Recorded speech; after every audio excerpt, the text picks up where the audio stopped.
Hello learners, welcome to this another session of Certificate in Fashion Design program, which is coded as CFDE. Today's session is on samples of disposal and control of fullness. This is one of the activity of this course 2 of this program, which is basics of pattern making and sewing, and we have already done the course block 1 of this particular course, and today we will be discussing the activity part, which is the practical based, and topic we will be covering is sample of disposal and control of fullness. So first of all, let us discuss what all points we will be discussing in this session. So first of all, we will be discussing techniques of fullness on the garment. So there are different techniques by which we can create fullness on the garment. We construct. There are techniques for controlling fullness on the garment. So the way we can create the fullness on the garment, there is some techniques by which we can control the fullness of the garment. Then we will discuss about techniques such as gathers, pleats, tucks, darts and its type. So let's just start. As the activity of this we are discussing is sample of disposal and control of fullness. So why this is important to learn, why this is important to study, what outcome you will gain after doing this particular activity. So when you will go through the practical manual of this particular course, that is course 2, basics of pattern making and sewing, and if you attempt this activity, you will be dealing with the basic techniques of adding fullness to the garment, like we use gathers, we use pleats, darts and tucks, and you will be learning about their various types and methods of construction. So we generally see types of method, different techniques used in the garment, but we don't know how these methods or how this thing or how this particular method is done on the garment. So we will be discussing that particular techniques and how to create that particular thing or to create design on the garment, and we will learn the step-by-step method of construction of that particular technique. So after doing this particular activity, you can develop samples of gathers, tucks, pleats and darts, and follow the right construction techniques to create a good and the perfect method for controlling and creating fullness on the garment. So first of all, we will discuss about and learn about the gathers. So gather is one of the technique by which we can create fullness on the garment. So what gathers means? So gathering is the process of drawing a large amount of fabric into a predetermined small area and to create soft even folds on the garment. So generally, as in this picture you can see on the waistline, small folded fabrics you can see. So this how this technique, how this small folded pleats like or the folds have been created on the waistline. So this is one of the process of creating, this is the process of creating the gathers. So how gathers is developed? So gathers is the process of drawing a large amount of fabric into a predetermined small area and create a soft even folds, not the uneven, and the folds are very soft, like it is very close and even folds. So the amount of material needed for gathers depends upon the design, what design we want to create. It all depends upon the design and the kind of material used for gathers, like which fabric we are using for creating the gathers, and which for what design we want to create the gathers. It all depends on that. So in generally what we do, we take 2 to 3 times of the required width or the amount of the fabric width is used, and the fabric is generally gathered to 1/2 or 1/3 of the original width. This means, like if we want to create, or the measurement of our garment is like 20 inches is the waistline. So if you want to create gathers on the waist and the total exact measurement of the garment or the waistline is the 20, but the fabric we will be needed to create a gather is just the double or 3 times of the exact measurement what we need. So in the picture you can see and understand, like if you want to create a gathers on the waistline and the measurement of the waist is like 20 or 24. So if the total amount or the total measurement of the fabric, if we want to create the straight fabric or the straight garment, we just take the 20 inches of the fabric. But if we want to create gathers there, we will take like 40 inches of the fabric we will be taking, and we will just create gathers in following the techniques which we will discuss in the next slide, and we will get the design like this on the garment, and we can create a lots of fullness on the garment. So just let us see what steps are included for the construction of this gathers. So first step which you should follow while you are practicing or going to make a gather is, for fine gathers, if you want to make a fine gathers, make 2 parallel row of long stitches on the right side of work, one on either side of the seam line on the area to be gathered. Like in this picture you can see, if you have a single flat piece of fabric, what you have to do, you have just make a straight stitching line on the piece of the fabric you want to create a gathers. So just make 2 parallel lines on the fabric. So for the fine gathers, make 2 parallel row of long stitches on the right side of the work and one on either side of the seam line on the area to be gathered. So this means you have to take your piece of the fabric from which you want to make a gathers, for which is you are using to create a garment. Just make 2 parallel long stitching lines on the fabric. Just simple stitching line on the garment you have to make.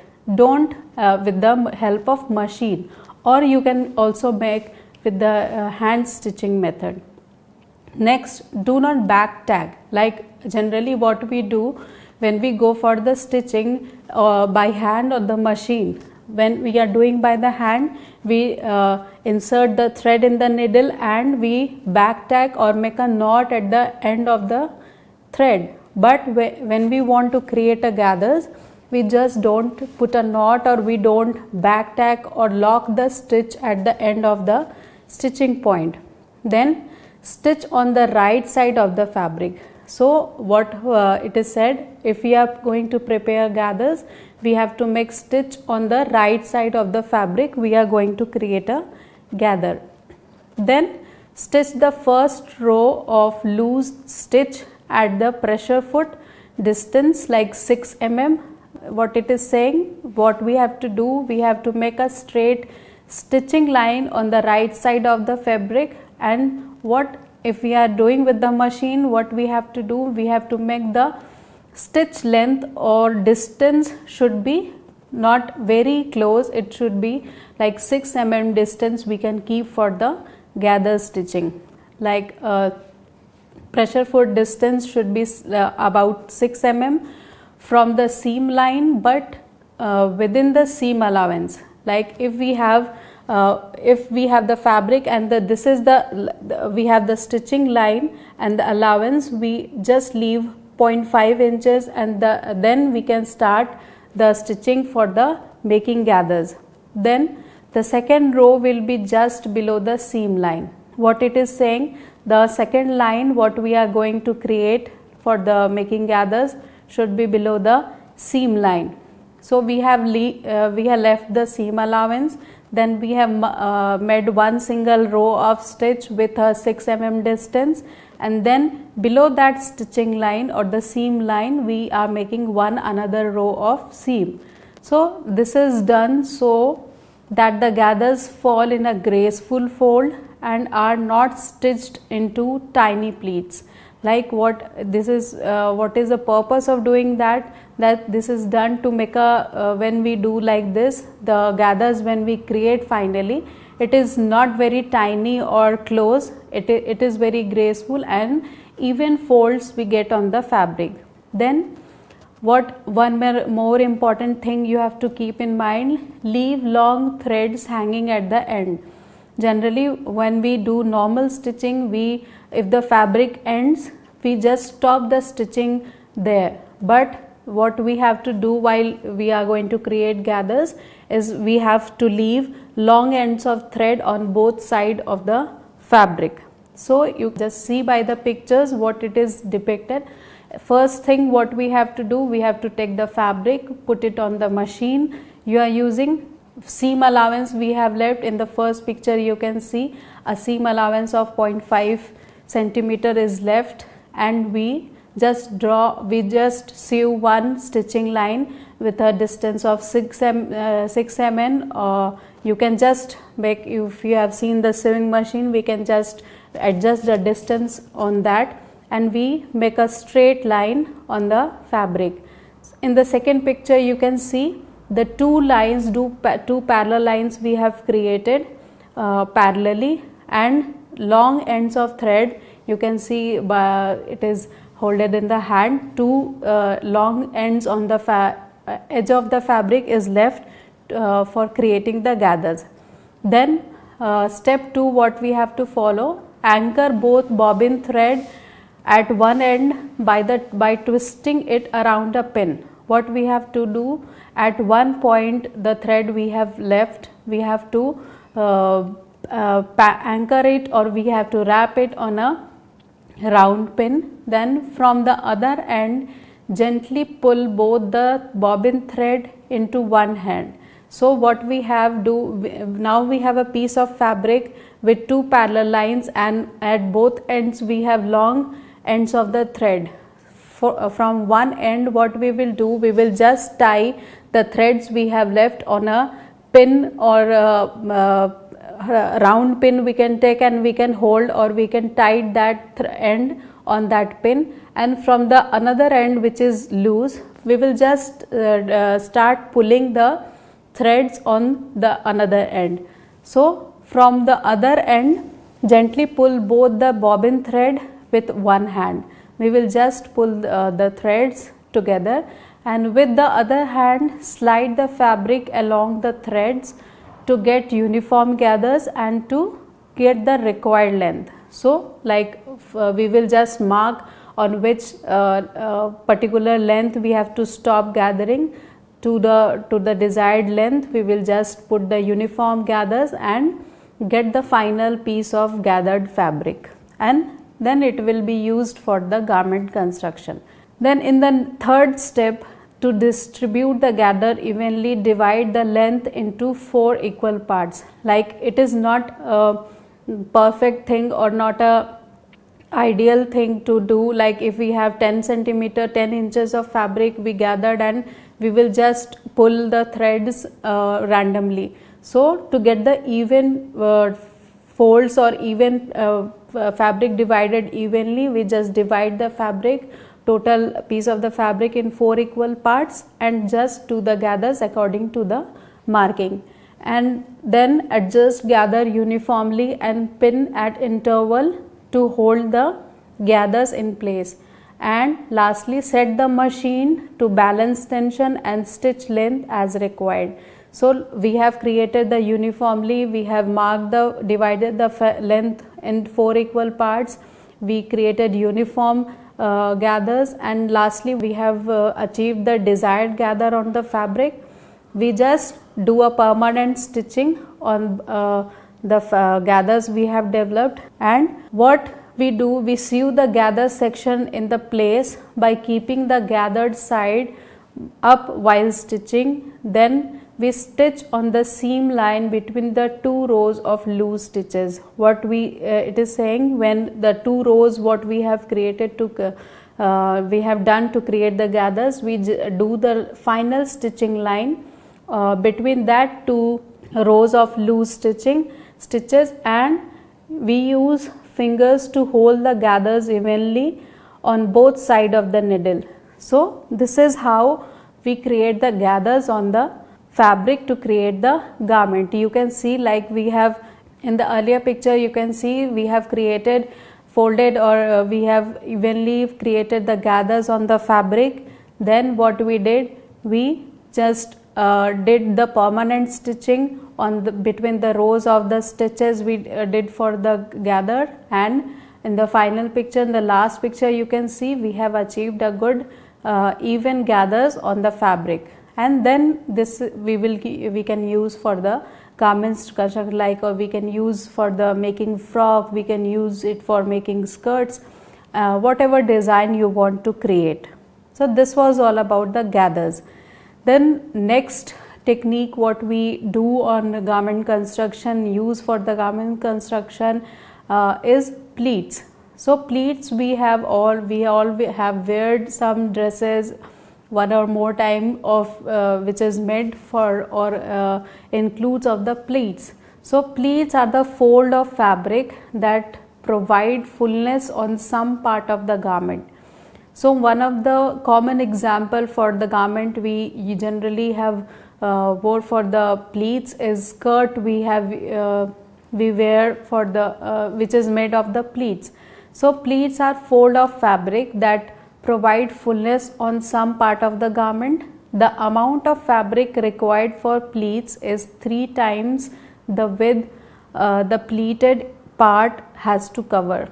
As in the gathers also, when we want to create a gather on the fabric, we just take 2 times or 3 times more than the total amount of the fabric we need for the construction of garment. Same in the pleats, we take the amount of the fabric required for pleats is 3 times the width of the pleated part has to cover. Like for example, if you want to create a pleats of 2 inches in a piece of fabric, so what the amount of the fabric we need, we will be needing like thrice the time. We can have the 6 inches of the fabric we will be needed to create 2 inches of the pleats.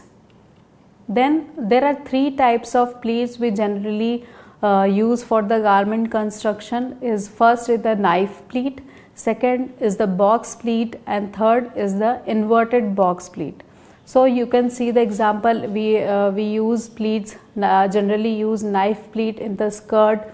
We have all wear the skirt for the school wear uniform. We have skirts we wear is made of the, generally it is made of the knife pleats, and we in the pants also we use pleat around the waist to create the fullness or to give ease on the trouser. So the 3 types of the pleats we will discussing is the knife pleat, box pleat, inverted box pleat. So first we will discuss the knife pleat. Knife pleats are also called as the side pleat. Side pleat because as you can see in the picture, it is side by side, not randomly, it is side pleat. So knife pleats are also called as the side pleat.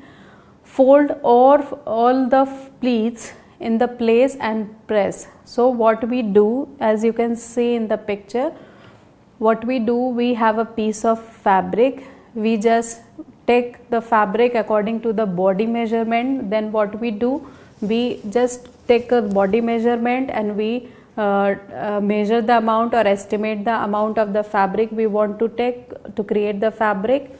Then we just first thing what we do marking on the fabric for how many inches of the pleat, how many, what amount or what distance of the pleat should be. Like if you want the distance of the pleat should be 1 inch or 1.5 inch or 2 inches. So we just do the marking, the distance or the gap on the fabric, and then what we do, we just fold all the pleats in the place and press. Like we have the piece of fabric, we have done the marking, then we just do the pleats and we just press to get that fabric stick there. Then pin the pleats along the folded edge, then stitch across the top of the pleat. What we do, we just do the marking, we fold according to the mark we have done. we just do one single press upon that particular marking we have done. Then we secure that pleats with a pin, and then in the third picture you can see the pleats are done, and final stitching, or we just secure the pleats with a single line of stitch at the edge at above of the fabric. Then this was how knife pleat is created. Then box pleat. These are made of two knife pleat facing away from each other on the right side and facing and meeting each other on underside. Like we have the fabric and we just make two knife pleats, but it is facing away from each other, not on single side but on the wrong side. Then facing and meeting each other on underside or opposite side, they both are together on the back side of the fabric. So each box pleat has two fold lines and two placement lines. So in the picture you can see and understand how box pleat is made. When we created the knife pleats, we created single pleats or side by side, but in the box what we do, we make two knife, just understand like that we are making two knife pleats but on the opposite side, not on the same side, and then we secure it by same method we have adopted for knife pleat. We just do a pressing on that and we secure it with pin, and in the final third picture you can see we have created just secured the line with the stitching line above the fabric and we get a box pleat done. So the third is the inverted box pleat, which is the reverse of the box pleat we created just now. So when you will see, it is just same thing what we have created the box pleat. If you have created box pleat and see from the back side, it is as the inverted box pleat. So the method is same for creating the box pleat and inverted box pleat, but the fabric side what we choose should be taken carefully. So these are the reverse of box pleat. These have two knife pleats facing each other and meeting together on the right side. But in the box pleat what it was said, the meeting together on the underside or the back side, but in the inverted box pleat these have two knife pleats facing each other and meeting together on the right side of the fabric. Then they have two fold lines and common placement line, just as in the box pleat. The back fold face away from each other. The fullness lies under the pleats. So in the box pleat, fullness lies above the pleats, but in the inverted box pleat the fullness lies under the pleats, and when we place in a series they look like a box pleats. So this the method for constructing these two box pleat and inverted are same, just the side of the fabric should be taken care. Then the third technique which is used for creating fullness on the garment is tucks. So tucks is a stitched fold of fabric made on the right side of the garment. So tucks is also used for creating like structural design or ornamentation on the fabric in the garment. So the tuck is stitched fold of fabric made on the right side of the garment. They are placed slightly in a singly or in a group. So there are different type of tucks we have seen on the garment, and they can be used for the techniques on the garment. So the amount of the fabric required for tucks is twice their width plus the width. It is also here also we need twice the amount of the fabric we need to create the final garment, and this is the same as the knife pleats. So the method of construction is very simple. So there are pin tucks, different types of tucks we use. First is the pin tucks. They are very narrow tucks having width of the pin, and fold the fabric and stitch very close to each, like you can see in the picture. First is the pin tucks, like as we create the knife pleats, we create the pin tucks, but the distance or the amount of the fabric folded is very less or very small. Then in the same way we create the blind tucks and the space tucks. It is like similar to pleating, but the distance we keep for the folding of the fabric is very small. So you can see we have taken the fabric, we just do the marking as we do for creating like pleats, gathers we did. We fold the fabric according to the inches or the distance we want. We do pressing, then we do pinning on that particular folds and do the stitching to create the final tucks on the fabric. Then the last technique we use to for creating, not creating, we to control the fullness on the so these were the technique like pleats and gathers for creating fullness on the garment. But when we want to control the fullness on the garment, we use the technique dart. So dart helps to shape the flat fabric which is two-dimensional into three-dimensional form that would fit the body curves. Since the body is not flat and have curves, we need darts to shape the garment. So darts is a wedge shape cut out in a pattern used as a means of controlling the fit of the garment. So generally in the garments you have seen different types of darts or lines on the garment, generally on the upper garment. So these lines are known as the darts. So it is one of the most basic structural element on the garment. In the picture you can see this is how the darts are made. Then there are two types of dart. One is single pointed and double pointed. It is also called as plain dart. So single pointed dart is also called as plain dart and it is used at the bust, the shoulder and the waistline. So it is triangular shape marked on the pattern consisting of a center fold line and two stitching lines.